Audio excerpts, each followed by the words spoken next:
I'm here on Admiralty Way, which is the entrance, of course, to Lekki Phase 1. As you can see, the traffic behind me, there's a military presence there, and that was meant to be put in place to secure life and property. And you can see that's the reason why there's some traffic as some folks are heading out of Admiralty Way. But as you mentioned, there's also a need to rebuild. We are here in the middle of 3 banks. At the entrance there is a watchtower that was donated by Zenith Bank. And also there's military presence protecting the Zenith Bank there. I am, of course, in front of a Polaris Bank. Polaris Bank suffered a heavy amount of damage. There have been Polaris Bank executives that have been coming into the building. You can see the car that is the aftermath of the damage, the burnt car here. So this is about rebuilding, and so there have been a number of bank executives. You can see they've already boarded up the fence to Polaris Bank here, where they are trying to get the rebuilding efforts underway. And so that's the theme of what's going on. A number of banks, there's about 7-8 banks here, tier 1, tier 2 banks that are on Admiralty Way. This is a residential and a commercial area. So there are a lot of banks here because of the business that takes place here. But again, as you mentioned in your intro, this is just a microcosm of the damage across the country. A number of banks have suffered damage in different parts of the country, and this is just a snapshot of what we're seeing. So we're about to see the sign of Polaris Bank that was badly damaged as well in the wake of the violence. And so again, the main theme is rebuilding. So they have to assess how much damage they suffered over this past week with the violence. Then they, in addition to assessing the damage, they now go on to now say, okay, let's start rebuilding and take things from there. Have you been able to, is there anything you're getting or hearing on the ground, either from the bankers themselves or folks who are hanging around there, as to the extent of the damage to the banks and all that? Okay, so they haven't given us any indication as of yet. Most of the banks, if I'm going to walk over now to GTB, which is right opposite Polaris Bank, they are also in the middle of rebuilding, and they also suffered substantial damage. The banks haven't given us any indication as to what the damages are. You and Chika were just talking about the damage and insurance. You were just talking about insurance a moment ago. So what's going to happen is the banks have to now, you can see behind me now where GTB is and the amount of damage that they've suffered with regards to the fire. What's going to happen is they have to submit claims to the insurance companies, and then in that case, after they've submitted their claims, you can get an idea of how much the damage is. But as of right now, they aren't talking to us. In fact, I tried to talk to some of the Polaris Bank executives that were coming into the office at this branch on Admiralty Way to assess the damage. None of them wanted to speak to me, so they're keeping really mum about things as of right now. Rotus, you've changed location a little bit. Give us a bit of more sense of the picture on the ground as far as the banks and what they've lost are concerned. Rotus?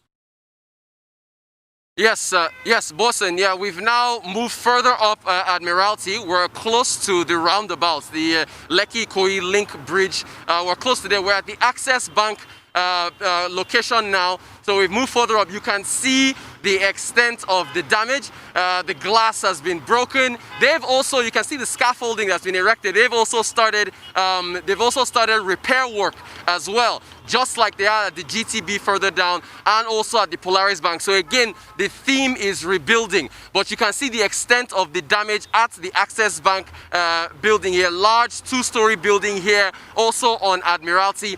They also have on-site ATMs, about 4 of them. They were all smashed in, they were destroyed, and so the rebuilding efforts continue.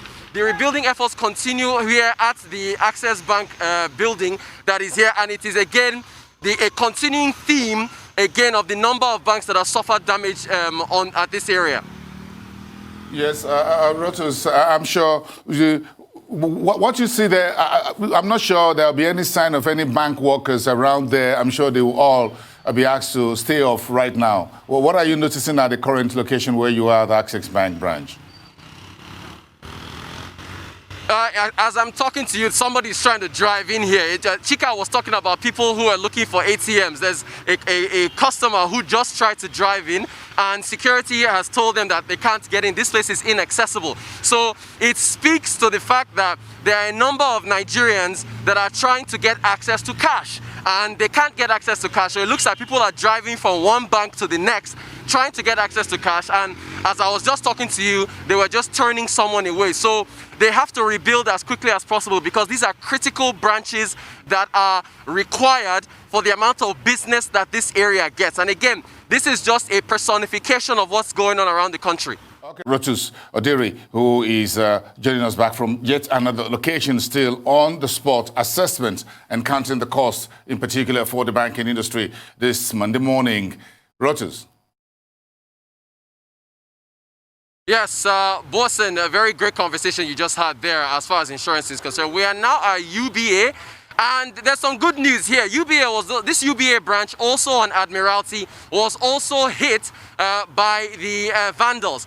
But their construction work has moved rapidly enough to where, as you can see, the number of cars here, they're allowing customers back in. So they're still fixing their ATM, but you can see the cars that are here. There are a number of vehicles that are here now, and you can see customers are back in this particular UBA branch, but you can see there they are still repairing the ATM damage that this branch suffered. So it was pretty bad, but they are repairing it. So still no access to cash at this particular ATM. However, you can go into this particular UBA branch to complete whatever it is that customers want to do. So it's a little bit of a better story here at this branch, but they are still continuing the same rebuilding efforts that we saw at GTB, Polaris Bank, and also at Access Bank that we just looked at a few minutes ago. So rebuilding efforts continue at UBA, but at least here, customers are starting to go back into the branch. I know you're looking at those ATM machines, ATMs, and the other facilities of the banks. What does that tell you about the mindset of these criminal elements, those who are visiting whatever anger, upset, whatever, on these banking institutions? You have on-the-spot assessment. Yeah, so essentially, we talked about this on the morning show with Dr. Abati, Tundu, and Rufai. As far as the mindset is concerned, Dr. Abati talked about them uprooting certain ATMs in certain locations. I think it's a mixture of poverty, it's a mixture of anger, it's a mixture of a destructive attitude, a hungry desire to get access to money. Maybe some of them thought that by damaging some of these ATMs or breaking into some of these banks, they may be able to get access to cash. But that's not the case. Unfortunately, this has been it's been destruction to property. Unfortunately, is what we've seen. But as far as the mindset, I think it's a mixture of poverty. It's a mixture of a desperate desire to get access to cash.